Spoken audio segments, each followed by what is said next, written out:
শ্রীলঙ্কা তার জায়গায় আছে। দেখুন শ্রীলঙ্কার অর্থনীতি কিন্তু এখন আবার আগের মতো হয়ে যাচ্ছে। চীন কি শ্রীলঙ্কাকে দখল করে নিয়েছে? নেয়নি।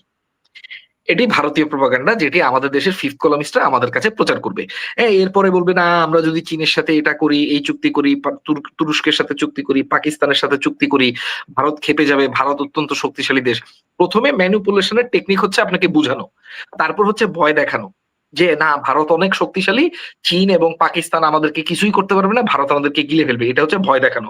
থার্ড ম্যানিপুলেশন এর রাস্তা হচ্ছে আপনাকে কনফিউজ করে দেয়া। আপনাকে ঘাবড়িয়ে দেয়া। হ্যাঁ? তখন তারা এই যে বিভিন্ন ধরনের ঘটনা ঘটাবে, এর উপর জীবনের হুমকি, ওর উপর জীবনের হুমকি, এইখানে থ্রেট, ওখানে থ্রেট, কয়েকটা অগ্নিকাণ্ড ঘটবে, হয়তো কয়েকটা বিস্ফোরণ ঘটতে পারে, কিছু ফলস ফ্ল্যাগ সন্ত্রাসী হামলা হতে পারে। কিন্তু আমাদের নিরাপত্তা নিশ্চিত করার রাস্তায় আমাদের বিচ্যুত হলে হবে না।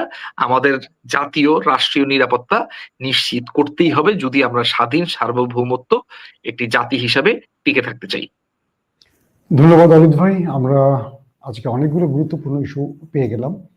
যারা শিরোনামটি দেখে প্রথমে একটু ধাক্কা খেয়েছেন বা বিভ্রান্ত হয়েছেন, মূলত তারা চমকে গেছেন আজকে মূল সংবাদের ভিতরে ঢুকে। অলিদ ভাই আমাদেরকে একদম বিস্তারিত বিষয়গুলো তুলে ধরেছেন। দর্শক, অলিদ ভাই আপনার কি আজকের এই পুরো আলোচনা থেকে এমন কোনো পয়েন্ট আছে যেটা বাদ পড়েছে বা আপনি লাস্টে বলতে চান, নাকি আমরা দর্শকের কাছ থেকে বিদায় নিতে পারি? না, আমরা বিদায় নিতে পারি। আজকে অনেক কথা বলে ফেলেছি। একটু মন খোলাখুলি ভাবে আলোচনা করলাম। আপনার প্রশ্নগুলোর উত্তর দিলাম। তো আমার যে চ্যানেলটি রয়েছে সেখানে আমি তুরস্কের সামরিক অগ্রগতি এবং তুরস্কের যে পররাষ্ট্রনীতি রয়েছে এটির ব্যাপারে অনেকগুলো ভিডিও করি। আমার চ্যানেলটি যদি দর্শক শ্রোতাদের ভালো লাগে, তারা যদি সাবস্ক্রাইব করতে চান তাহলে করতে পারেন। আমি খুশি হব। ওয়ালিদ ইনসাইট বলেন, insights with Walid. Insights with আবারও বলেন। ওয়ালিদ। রাইট। আমাদের দর্শকরা যদি মধ্যপ্রাচ্য, আন্তর্জাতিক বিশ্ব, মুসলিম বিশ্বের আপডেট খবর পেতে চান, অবশ্যই অলিদ ভাইয়ের এই চ্যানেলটাতে ঘুরে আসবেন। ভালো লাগলে অবশ্যই সাবস্ক্রাইব করবেন। আর আজকে আমাদের পুরো 40 মিনিট সময় অলিদ ভাই দিয়েছেন, দুর্দান্ত খবর দিয়েছেন।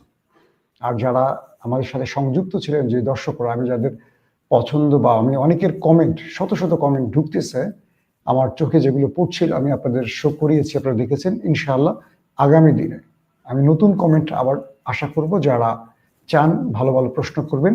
পুরো আলোচনা শুনলে দুর্দান্ত কিছু প্রশ্ন আসে, আর সেই প্রশ্নগুলো আমরা পেলে আমাদের এই লাইভ শো গুলো আরো ভালো হয় বা আরো প্রাণবন্ত হয়। হ্যাঁ, রাইট, আরো তথ্য ভিত্তিক আমরা করতে পারি।